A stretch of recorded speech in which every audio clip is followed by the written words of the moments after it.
Good morning, students. How are you? Again, I am here before you this morning. Okay, students, I think you have taken your breakfast. I have also taken.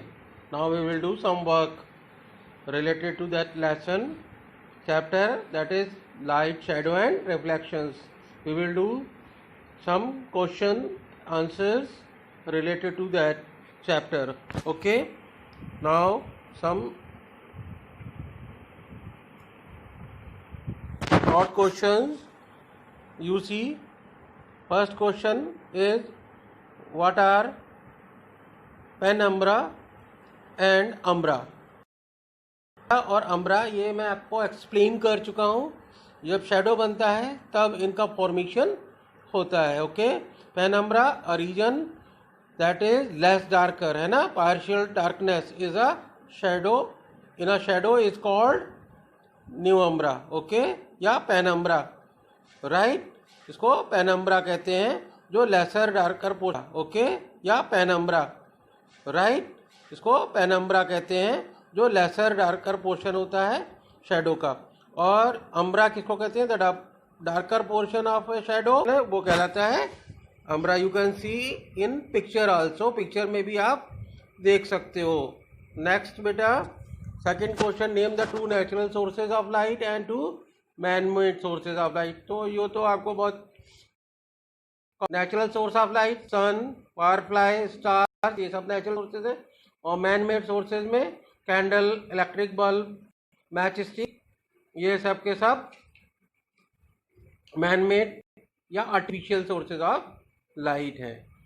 Next question, non luminous object. Non luminous objects मैंने बताया था, those which don't give their light on, वो जो don't emit light, वो कैसे हम देख पाते हैं? तो when non-luminous object reflect the light falling on them, जब कहीं से लाइट आती है luminous, you can say when light coming from the luminous object fall on the non-luminous object and reflect, okay, then they are visible. You can say we are able to see like this the non-luminous object. Next question क्या है बेटा? When can you see the shortest and the longest shadow.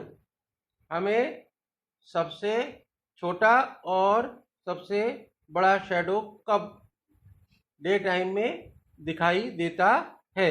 Answer is we can see the shortest shadow at noon. Reason is at noon time you have seen sun is overhead.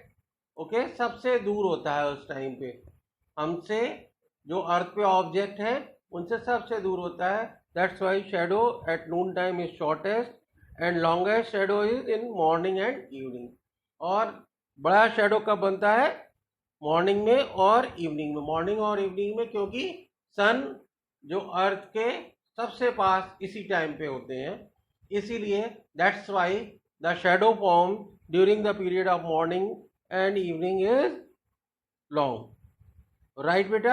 Next and the last question, short question is what is the position of the earth on the day of a solar eclipse. यानी जब, कहने का मतलब ये है बेटा, question meaning is that जब solar eclipse होता है तब अर्थ की क्या पोजीशन होती है? On the day of solar eclipse, the earth, the moon and the sun are in straight line. जब भी सोलर एक्लिप्स होता है तब क्या होता है बेटा? अर्थ, मून और सन तीनों स्ट्रेट लाइन में, बिल्कुल सीधी लाइन में होते हैं. And the moon is in the centre.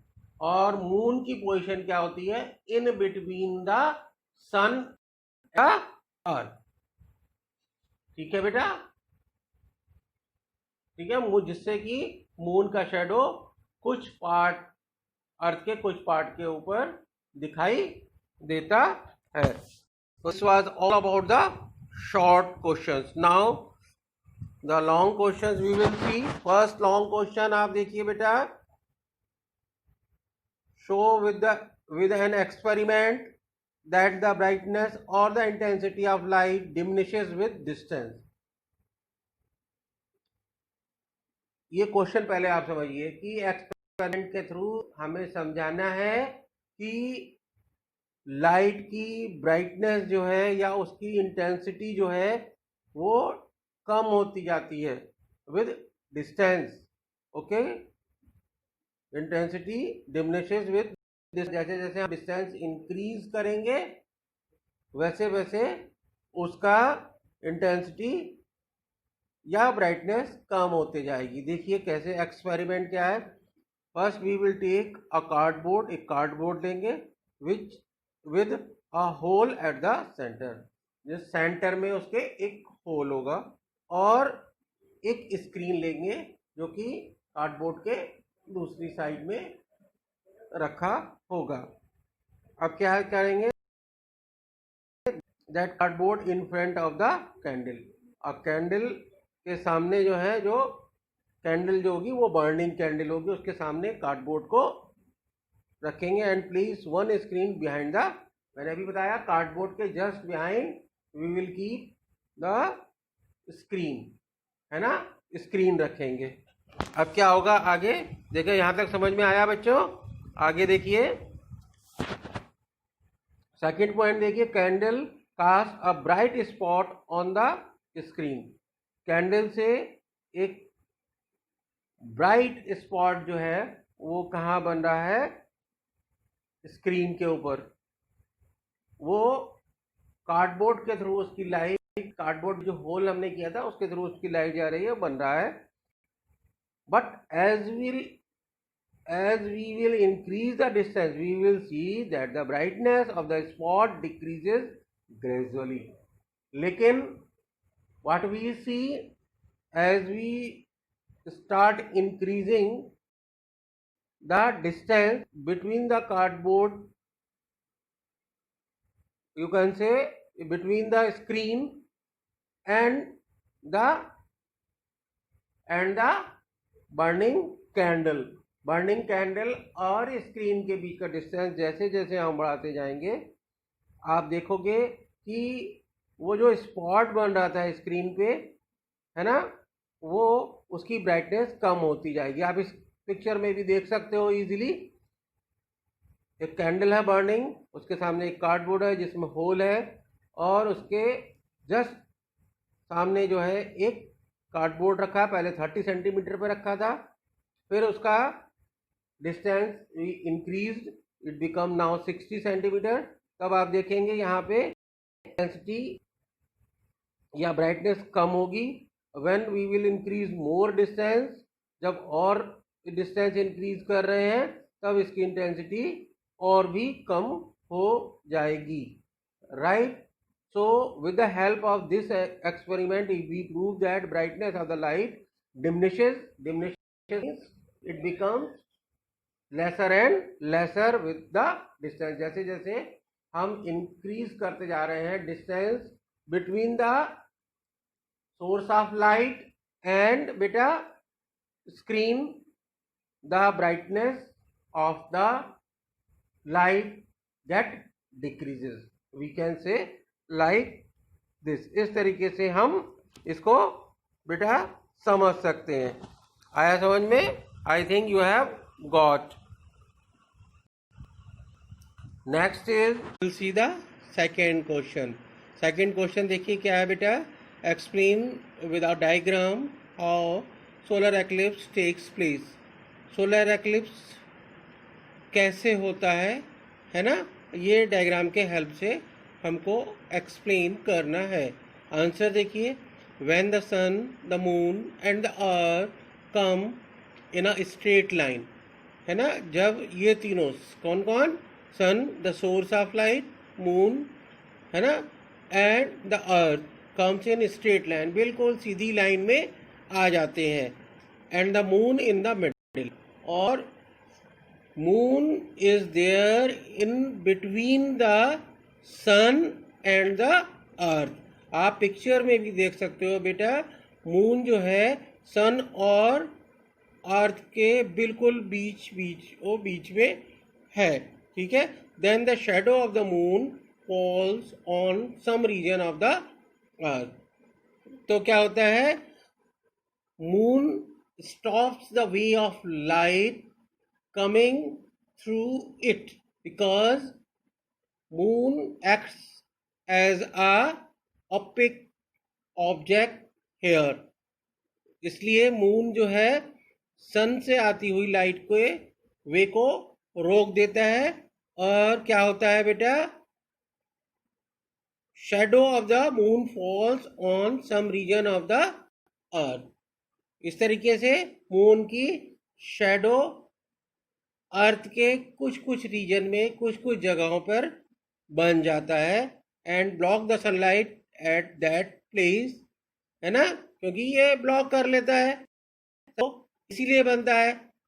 Moon जो है sunlight that are coming from the sun उनको ब्लॉक कर लेता है, इसलिए मून की शैडो बेटा वो अर्थ पर कहीं कहीं जगहों पे देखने पे मिलती हैं. As a result solar eclipse occurs at that places. इस तरीके से अर्थ पे उन प्लेसेस पे, उन सभी प्लेसेस पे जहाँ पे शैडो बनती है बेटा, that at that places only and only solar eclipse occur. Right बेटा, I think you have got the answer and as well what it is asking. Next question you see beta, third question देखिए, only opaque objects form shadow. Explain. opaque object ही shadow का formation करते हैं, इस चीज को explain करता. तो आपने देखा होगा in the session when I was explaining this shadow formation, मैंने बताया था. देखिए यहाँ भी देखिए, फिर से आपको एक्सप्लेन कर रहा हूँ. opaque objects do not allow the light to pass through them. opaque objects के थ्रू लाइट कभी कभी पास नहीं होती है, never pass. You can say the opaque object stop the way of light, है ना, and obstruct the path of light rays, but the transparent and translucent, जबकि transparent, मैं I have told earlier you also, through transparent objects light can pass easily and see through them easily, and in translucent also a part of light can pass through them. ठीक है, तो ये दोनों जो होते हैं कौन, ट्रांसपेरेंट और ट्रांसल्यूसेंट ऑब्जेक्ट से जो है वे क्या करते हैं, they don't obstruct the path of light. ये लाइट के पाथ को नहीं रोकते हैं, उसको स्टॉप बिल्कुल नहीं करते हैं. राइट, पूरी तरीके से कंप्लीटली यू कैन से. इसीलिए therefore only opaque objects form shadow. आप पिक्चर में भी देख सकते हो, मैंने जब एक्सप्लेन किया था ये आपको शैडो फॉर्मेशन, फिर भी मैंने पिक्चर में आपको एक्सप्लेन किया था, the same I explain there. Right बेटा, so that you have got the answer again.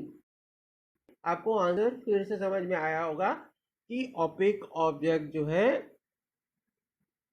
वही अपना शैडो क्यों बनाते हैं, जबकि while transparent and translucent objects are not forming their shadow. Right beta, I think so you have got this answer. Right beta, next question we will see now. Fourth question देखिए बेटा, describe the pinhole camera. Why the image formed by it is inverted. Pinhole camera मैंने आपको describe किया हुआ है in the session when I was explaining. उस session में pinhole camera, पहले तो ये बता दूं मैं आपको, Y it is called pinhole camera, because it's front view जो भी जिसका भी बना हुआ है, ये कार्डबोर्ड का या मेटल का, उसका फ्रंट व्यू में जो होता है बेटा स्मॉल होल होता है. That's why it is called pinhole camera. Right बेटा, ये एक डिवाइस है ना. A pinhole camera is a simple device. It can form pictures and images of stationary objects. ये पिक्चर्स और इमेजेस किसकी बनाती है, stationary. And one more thing I want to tell here, it forms the images of only and only enlightened objects, जो enlightened objects होते हैं जिनमें light होती है, ठीक है, उन्हीं की इमेज या पिक्चर ये बनाते हैं। ये दो इनके अंदर आप कह सकते हो, इसी ये one these two characteristics of the object are there, then only image will be formed through this camera. Right beta? We get an inverted image in a pinhole camera due to rectilinear propagation of light. Right beta? Inverted image या इसको upside image भी करें, उल्टी image है ना, ठीक है, एक ही बात है। Inverted image, upside down image pinhole camera के थ्रू बनती है। Reason, the most important property of light, that is rectilinear propagation of light, means light travels in straight line. Right बेटा? ये इसी प्रॉपर्टी के कारण से ही पिनहोल कैमरा में the image formed is upside down or you can say inverted. Right? समझ आ गया कि पिनहोल कैमरा क्या है एंड इन्वर्टेड इमेज उसमें किसी भी ऑब्जेक्ट की क्यों बनती है। आई think you have got the answer of this question, right बेटा। नेक्स्ट क्वेश्चन आप देख रहे हो, distinguish among transparent, translucent and opaque object. इनमें हमें डिस्टिंग्विश करना है, राइट बेटा। तो इनके डिस्टिंग्विश में पहले हम देखते हैं बेटा ट्रांसपेरेंट ऑब्जेक्ट्स। तो ट्रांसपेरेंट ऑब्जेक्ट्स में मैंने जब एक्सप्लेन किया फिर भी आपको बताया था, again I am telling, object that allow the light to pass through them, जिनसे पूरी की पूरी लाइट पास हो जाती है, all falling on them pass through them, okay, they are called the transparent objects. Example, glass, clean water you can say, यहाँ पे water की जगह आप clean water और भी और example इसके हो सकते हैं। Next we will come on the translucent objects. Translucent objects वो objects that allow the light to pass through them partially. This word here it is used, partially, especially in case of translucent बेटा। Translucent के case में word use होता है partially, they allow light to pass through them। थोड़ी ही quantity में अपने में से लाइट को वो पास होने देते हैं, और इसीलिए when we see through the translucent object we cannot see clearly on the other side, right? Example इनकी आप देखिए, वैक्स पेपर बेटा, फ्रॉस्टेड ग्लास आपने देखा होगा, very practically, very common, it is बहुत कॉमन है, इन सब के थ्रू आपने देखा होगा। आपको दूसरी साइड में क्लियर बिल्कुल बिल्कुल भी नहीं दिखाई दिया होगा, राइट बेटा। नेक्स्ट यू सी बेटा ओपेक ऑब्जेक्ट्स। ओपेक ऑब्जेक्ट्स वो अभी हम लोग देख भी चुके हैं अबाउट द ओपेक ऑब्जेक्ट्स के बारे में, okay. Opaque object that do not allow the light to pass through them, जिनसे लाइट बिल्कुल भी पास नहीं होती है, of which shadow is form, इनका शैडो बनता है, उनसे लाइट पास बिल्कुल भी नहीं होती है, okay.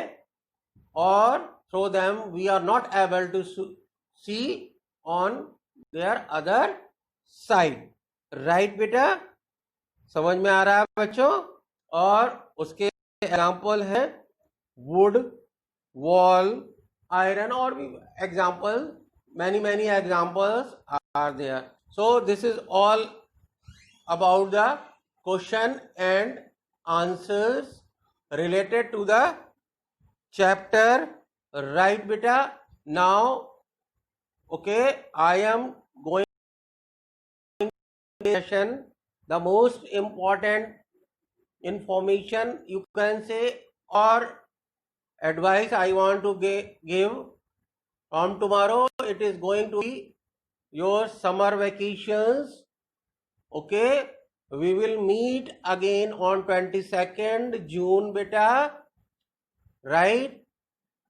Remain safe at their home, okay, and be healthy, okay, with your family. God bless. Right, beta? Bye bye, beta. Bye.